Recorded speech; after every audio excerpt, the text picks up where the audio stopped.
ऐश्वर्यशाली संपत्ति भगवान शिव के कैलाश में। मेरा मन बड़ा प्रसन्न हुआ और मैंने सोचा कि और जगत में भी कहीं ऐसा ऐश्वर्य हो तो मैं उसको भी देखूं। तो मेरी इच्छा हुई, मैंने कहा कि लक्ष्मी जी आए, नारायण जी आए, तुम जगत में सबसे ऐश्वर्यशाली हो, तो तुम्हारा भी महल देखने की इच्छा हुई, मैं यहाँ आ गया। जलंधर बड़ा प्रसन्न हुआ। कोई व्यक्ति होता है जब दिखावा करना होता है तो कोई व्यक्ति यदि प्रशंसा करता है तो फूल जाता है। हाँ बहुत आइए आइए मेरा घर देखिए। नारद जी को पूरा महल दिखाने लगे, इधर उधर सब उस ध्यान, सब प्रासाद, सारे मंडप बताए, खूब सुंदर सुंदर जितने जितने सब उसके ऐश्वर्य सब नारद जी को बतलाए। देखो सूर्य भगवान यहाँ है, चंद्रमा भी यहाँ है, अग्नि देवता भी यहाँ है, सब मेरे यहाँ नौकर चाकर हैं, इतना ऐश्वर्य मेरे पास।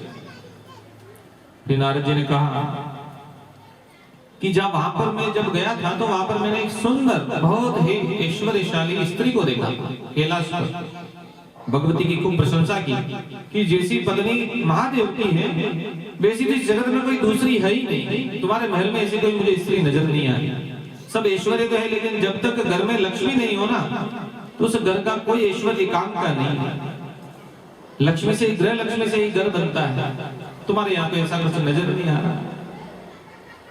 वृंदा जो तुम्हारी पत्नी वह भी इतनी सुंदर तो मुझे नहीं लगती। यस्य गेहे सुररत्नानि सर्वाणि हि जलंधर जाया रत्ना न चैत्राणि न शोभन्ते वृथा ध्रुवम्। स्त्री के बिना, पत्नी के बिना ऐश्वर्य कोई काम का नहीं। क्या करेंगे फिर तो अकेले ही तपस्या करते रहो, बढ़िया है। घर गृहस्थी नहीं है तो क्या काम का ऐश्वर्य? जोड़ता है किसके लिए? आप परिवार के लिए। तुम्हारे पास ऐसा कुछ है नहीं, इतना है किसी काम का नहीं। अब उसके मन में बीज जोड़ दिया कि अब तुम कुछ न कुछ उत्पात प्रारंभ करो। जलंधर ने विचार किया,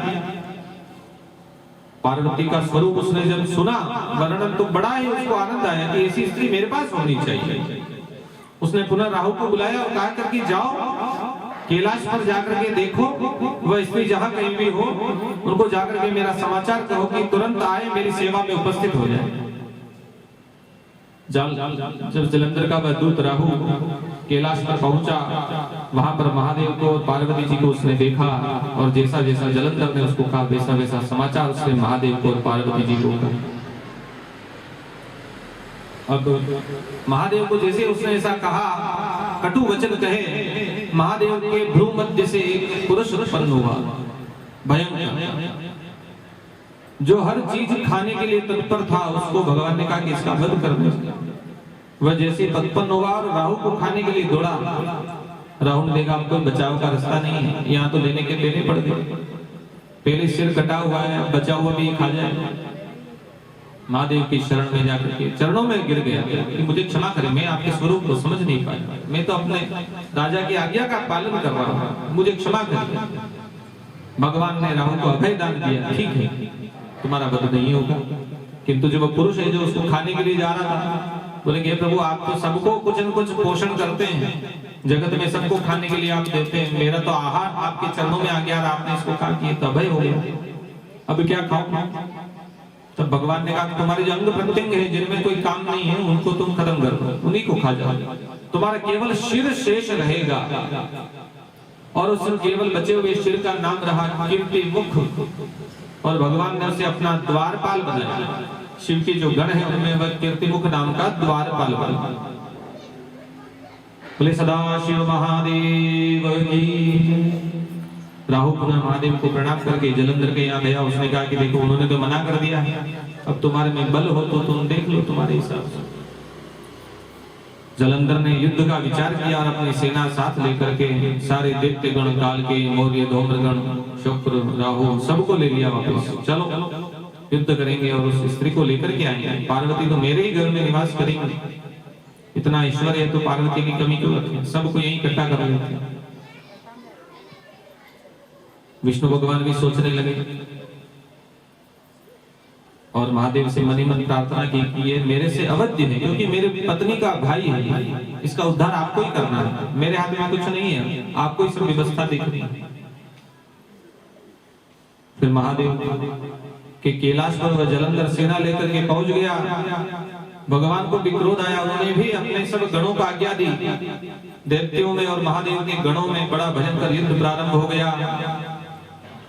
और भगवान के पुनः मस्तक से कृत्या प्रकट हुई। कृत्या जो हर वस्तु का नाश कर देती है, उस कृत्या को आज्ञा दी कि जाओ और दैत्यों का भक्षण करो, जो सामने आए उसको खा जाओ, खत्म करो। कृत्या से बचना बड़ा भयंकर है। आजकल कुछ तांत्रिक लोग भी कृत्या प्रयोग करते हैं। सामने वाले व्यक्ति पर कोई बस नहीं चलता है तो कृत्या छोड़ देते हैं। कृत्या यानी पिशाच, राक्षस, जिनका काम ही है कि शरीर को रोग से ग्रसित करके समाप्त कर दे। बहुत सी बार कुछ तंत्र टोटके ऐसे होते हैं, उनमें कृत्याओं का प्रयोग होता है, सुनते हैं, देखते हैं।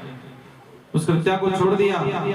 बहुत दिनों तक देवताओं का, शिव गणों का उन दैत्यों के साथ युद्ध होता रहा। शिवगण परास्त होने लगे, धीरे धीरे बल खत्म होने लगे, क्योंकि जलंधर के ऊपर नारायण का आशीर्वाद है और साथ ही भगवान का आशीर्वाद उसके ऊपर पूरा, भगवान का भक्त भी है। उसकी पत्नी का जो पातिव्रत धर्म है वह उसकी सर्वत्र रक्षा करता है। उसके बल पर ही वह इतना बलशाली हुआ। वृंदा जो है सबसे बड़ी पतिव्रता है। उसने अपने पति के अलावा किसी का स्मरण तक नहीं किया, मन से, वचन से, कर्म से कभी किसी पुरुष का उसने स्मरण नहीं किया। पति की सेवा की चाहे जैसा था, लेकिन दोनों ने मिल करके भगवान की भक्ति करते हुए, देवताओं को तो खूब परेशान किया लेकिन भगवान की भक्ति भी खूब की। उसकी पत्नी इतनी बड़ी भक्त पत्नी, पति पर आया, पतिव्रता, तो उसका इतना बल हो गया कि जलंधर को कोई खरोंच नहीं लगा सकता। वध करना दूर की बात। अब भगवान महादेव और उनका युद्ध होने लगा। भगवान पर उसने जिर्मणास्त्र का प्रयोग किया। भगवान उससे मोहित हो गए, कुछ मूर्छा आ गई और युद्ध भूमि में गिर पड़े। इधर उस जलंधर ने देखा कि मैं पार्वती को उठा लाऊं। पार्वती जी का रूप धारण, शिव जी का रूप धारण करके पार्वती जी के सन्मुख पहुंच गया और लीला करने लगा। लेकिन पार्वती जी तो शक्ति है, जगदम्बा है, शिव की अर्धांगिनी, वो माया से मोहित नहीं हो सकती। उन्होंने उसी समय भगवान नारायण का स्मरण किया, शिव का स्मरण किया, उस दैत्य को पहचान लिया और जगह छोड़ दी कि जहां पर बल का प्रयोग नहीं करना वहां बुद्धि का प्रयोग करना, कि जहां पर हमको लड़ाई नहीं करनी तो उस जगह को छोड़ देना चाहिए। पार्वती जी ने भी स्थान छोड़ दिया और जाकर के विष्णु को बुलाया कि ये जो अपनी पत्नी के पतिव्रत धर्म के कारण इतना बलशाली, इतना घमंड में आ गया, इसके इसी पतिव्रत धर्म का नाश करो। इसने मेरे साथ छल करना प्रारंभ किया तो हमको भी यही विधि अपनानी है, बाकी इसका नाश नहीं हो सकता। उसकी जो पत्नी बड़ी पतिव्रता है उसका व्रत भंग करो। अब विष्णु भगवान विचार करने लगे कि इसका उपाय मैं अवश्य करूंगा। उधर भगवान की माया से वृंदा को अशुभ शकुन होने लगे। सपने जो आते हैं ना, शकुन संकेत होते हैं। उसने भी प्रातःकाल एक बड़ा भयानक स्वप्न देखा कि मेरा पति काले भैंसे पर नंग धड़ंग दक्षिण दिशा की ओर जा रहा है। तो उसे बड़ा दुख हुआ, एकदम नींद उचट गई। मन में विचार किया, बड़ा अशुभ स्वप्न, प्रातःकाल देखे हुए स्वप्नों में कहा जाता है सत्य हो जाता है। ऐसे शास्त्रों में भी प्रमाण आते हैं। उसने स्वप्न में खूब सारे वन्य पशुओं को देखा, चित्कार करते हुए देखा और अपने पूरे कुटुंब का नाश होते हुए देखा कि सारे यमलोक की दिशा में, दक्षिण दिशा की ओर गमन कर रहे हैं। त्रिजटा नाम की जो राक्षसी थी लंका में, उसने भी ऐसा ही स्वप्न देखा था। खर आरूढ़ नगन दस शीसा, मंडित सिर खंडित भुज बीसा, दिशो दक्षिण दिशि जाई, लंका मनः विभीषण। त्रिजटा ने भी ऐसा ही स्वप्न देखा था कि रावण जो है वह मुंडित, सिर मुंडा हुआ, नंग धड़ंग वेश में दक्षिण की ओर गमन कर रहा है। लंका में आग लगी हुई और वह स्वप्न सत्य हुआ था। तो वैसे ही वृंदा को भी स्वप्न आया। उसने भगवान की आराधना प्रारंभ करी। एक ही रास्ता है, यदि कोई स्वप्न अशुभ हम देखते हैं तो प्रातःकाल उठ करके तुलसी को उसका फल बता देना चाहिए कि हमने ऐसा स्वप्न देखा। तुलसी जी के सन्मुख जाकर के परिक्रमा करें और वहां पर स्वप्न की वार्ता बोल देनी चाहिए, क्योंकि तुलसी हर घर में होती है, मंदिर जाना तो दूर पड़ेगा। मंदिर में, घर में कोई ठाकुर जी की मूर्ति हो तो उनको भी वह स्वप्न का वृतांत बतला देने से उसका कुछ अशुभ प्रभाव कम हो जाता है और उसे निमित्त कुछ दान पुण्य भजन कर लेना चाहिए, क्योंकि जो होना है वो तो होकर के रहता है, लेकिन पुण्य से कुछ बचाव हो जाता है। कोई घटना बड़े रूप में होनी हो तो वह छोटी हो जाती है, इसलिए पुण्य सर्वत्र सहायक सिद्ध होते हैं। पुण्येन हन्यते व्याधि पुण्येन हन्यते ग्रहा पुण्येन हन्यते शत्रु यतो धर्मः ततो जय। जहां पर पुण्य है वहां रोग कम होते हैं, पुण्य है वहां पर लक्ष्मी भी आती है, जहां पुण्य है वहां विजय भी होती है, जहां धर्म है वहां पर सब प्रकार से विजय की, जय की, यश की, लाभ की, ऐश्वर्य की प्राप्ति होती है।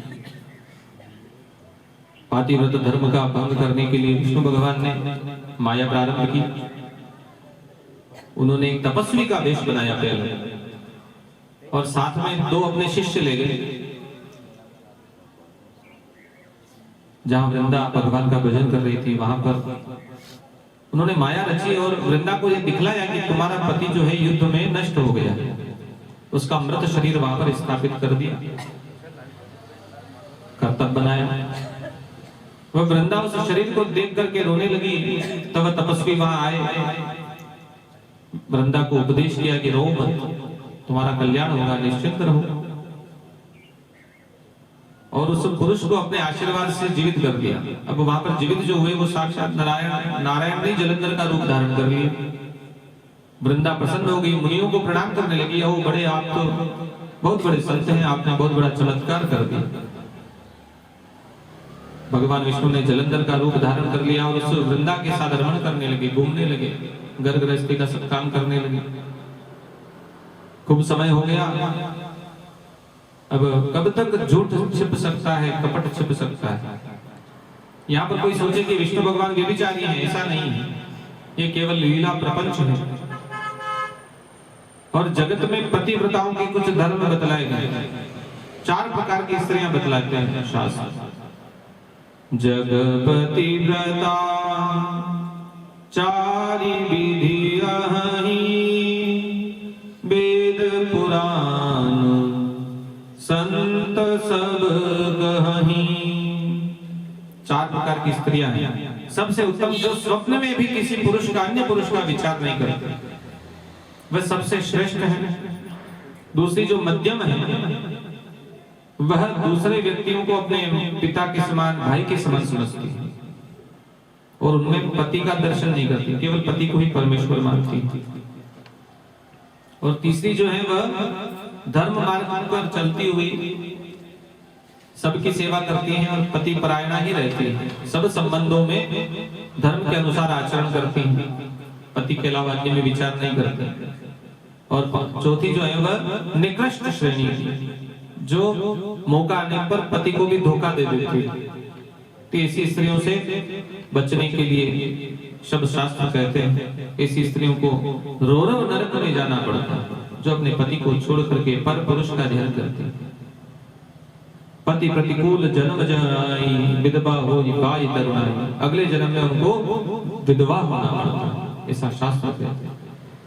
इसलिए पति को ही परमेश्वर मानते हुए एक पतिव्रत का पालन करना चाहिए और पुरुषों को भी एक पतिव्रत का ही पालन करना चाहिए। कलयुग में तो विशेष है, अभी 2 शादियां तो कर भी नहीं सकते, पहले के जमाने में तो होती भी। ये सब समय परिस्थिति के अनुसार। वृंदा को भी भगवान की भक्ति के कारण पता चल गया कि ये भगवान नारायण है, मेरे साथ छल कर रहे हैं, ये मेरे पति नहीं है। क्रोधित हो गई, श्राप दिया, पातिव्रत धर्म के बल पर श्राप दिया। और तो कोई तप नहीं है वहां, लेकिन पतिव्रत धर्म में भी इतना तप है, इतनी शक्ति है कि देवताओं को भी वह लौटा सकती है। श्राप दिया, मैं महाधर्म देत्यारे पर धर्म विदूषक ग्रहीष्व शरणमं दत्तम शापम सर्व वेलोष्वलम, कि तुमने मेरा पातिव्रत धर्म नष्ट किया है, एक स्त्री को उसके अधिकार से वंचित किया है, तो अगले तुमको भी मानव जन्म ग्रहण करना पड़ेगा, पत्नी का वियोग सहना पड़ेगा। और जो तुम्हारे साथ ये 2 चेले तुम लेके आए थे ना, ये चेले तुम्हारे को वहां आगे जन्म में कष्ट देंगे, तुम्हारी पत्नी का अपहरण करेंगे, और ये जो तुम्हारे साथ शेषनाग को भी तुम लेके आए थे चेला बनाए, ये तुम्हारी सहायता करेंगे। तो ये भी श्राप है जो वरदान सिद्ध हुआ, क्योंकि राम जन्म के हेतु अनेका। आगे भगवान ने जब राम अवतार लिया है तो उसका एक कारण यह भी था कि वृंदा के श्राप से भगवान विष्णु ने राम अवतार ग्रहण किया। वह वृंदा जो है बड़ी खिन्न हो गई, उदास हो गई कि मेरा धर्म नष्ट हो गया, अब जीवित रहने का कोई फायदा नहीं। उसने अग्नि जलाई, चिता बनाई, उसी में प्रविष्ट हो। भगवान विष्णु ने खूब रोकने का प्रयास किया लेकिन नहीं रुकी, और उसकी जो शरीर से तेज निकला वह पार्वती जी में समाहित हो गई। शिवादमो विलीनम तत् वृंदादेजो बभूवः। वृंदा का सतीत्व नष्ट हो गया, शरीर नष्ट हो गया। भगवान विष्णु को बड़ी ग्लानि हुई कि मैंने देवताओं के कल्याण के लिए यह बहुत ही दुष्कर कार्य किया। बड़ी मन में उनकी अप्रसन्नता, खेद उत्पन्न हो गया कि वहीं पर उस चिता में बैठ गए, उसी की भस्म को शरीर पर लगा दिया, वही समाधि लगा दिया। अब भगवान सब विचार करने लगे, वह तो मुक्ति को प्राप्त हो गई वृंदा तो, और भगवान विष्णु वही समाधिस्थ हो गए।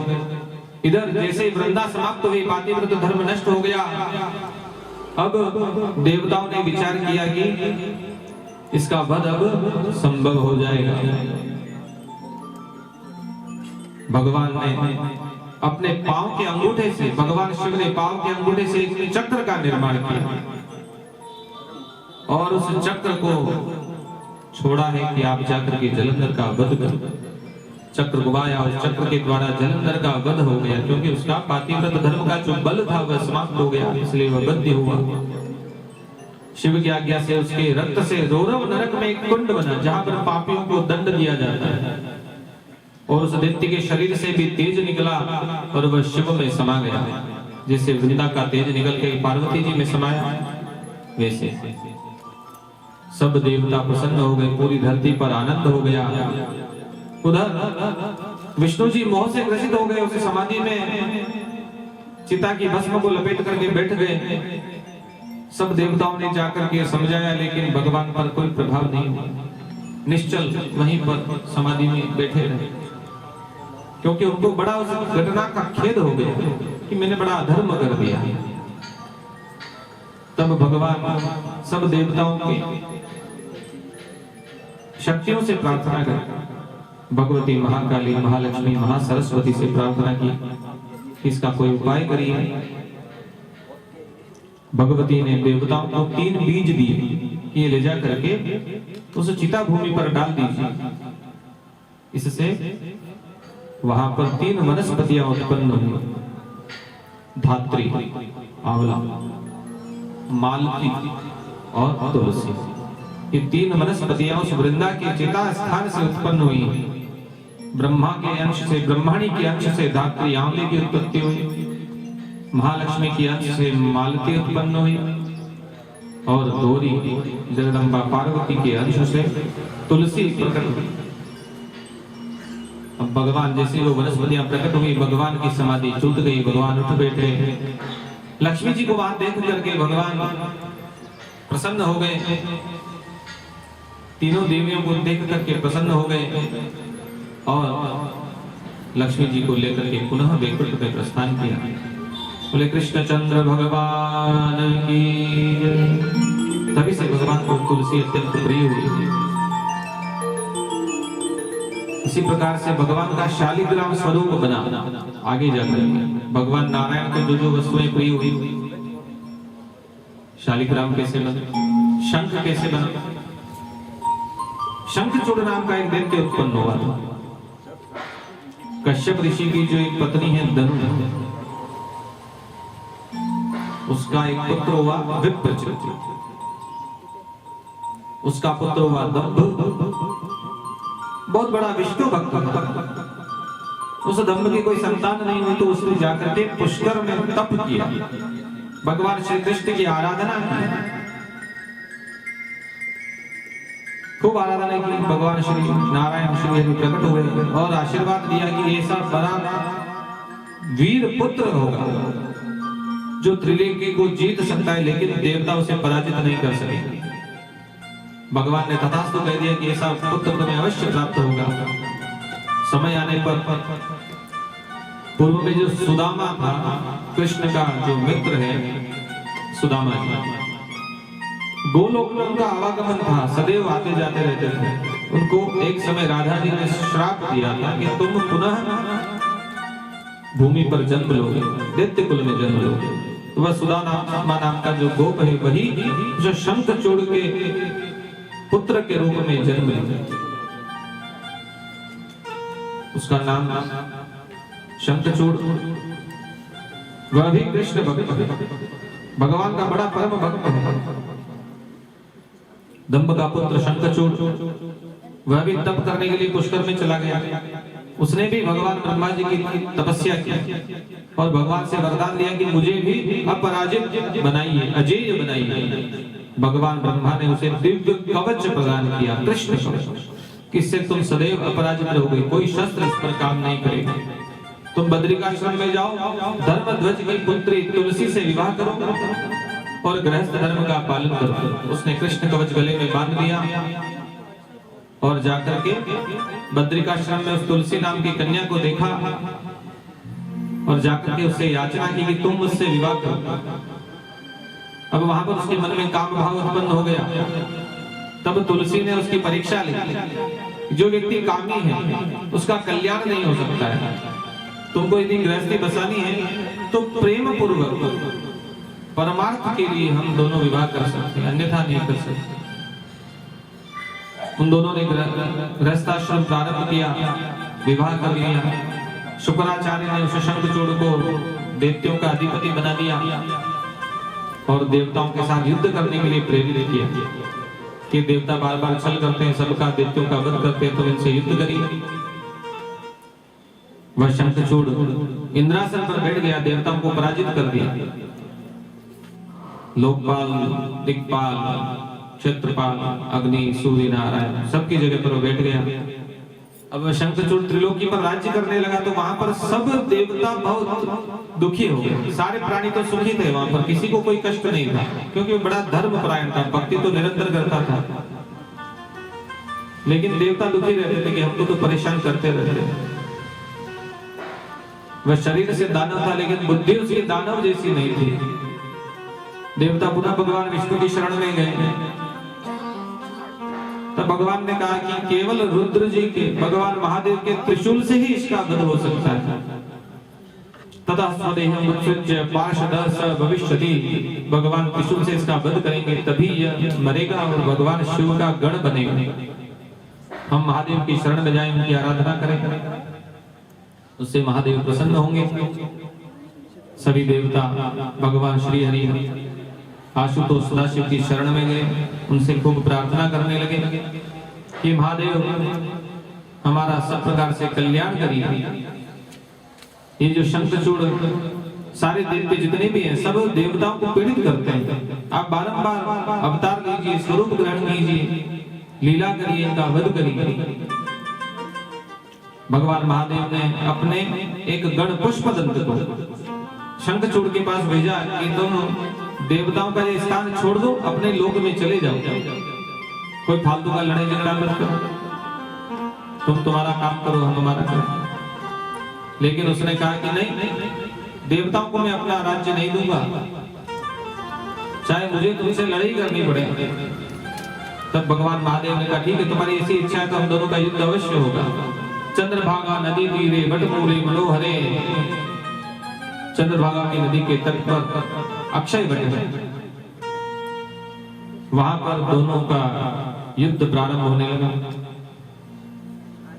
शंखचूड़ ने अपने पुत्र को राजगद्दी पर बिठा दिया कि पीछे में लौट कर नहीं आऊं तो तुम राजकाज संभाल लेना। और तुलसी अपनी पत्नी को सब प्रकार से घर की व्यवस्था बता करके सारी सेना को लेकर के युद्ध करना प्रारंभ कर दिया। जहां पर अक्षय वट है, पुष्पभद्रा नदी के पास सिद्ध क्षेत्र में युद्ध प्रारंभ हुआ। सब तरफ रणभेरियां बजने लगी, परस्पर युद्ध होने लगा। देवराज इंद्र ने विश्वकर्मा के साथ युद्ध किया, विष्णु ने दंभ के साथ युद्ध किया, अग्नि ने गोकर्ण के साथ युद्ध किया, कुबेर ने विश्वकर्मा ने मय के साथ युद्ध किया, वरुण ने कालंबिक दैत्य के साथ युद्ध किया, शनि भगवान रक्ताक्ष नाम के दैत्य के साथ युद्ध करने लगे, नल गोबर धूम्र के साथ युद्ध करने लगे। सबके बीच महाभीषण बहुत दिनों तक युद्ध चलता रहा। देवता भी क्षत विक्षत होकर इधर उधर भागने लगे। किसी का सिर कट गया, किसी के हाथ, किसी के पैर, किसी का मुंह, सब प्रकार से युद्ध में क्षति होने लगी। 100 वर्ष तक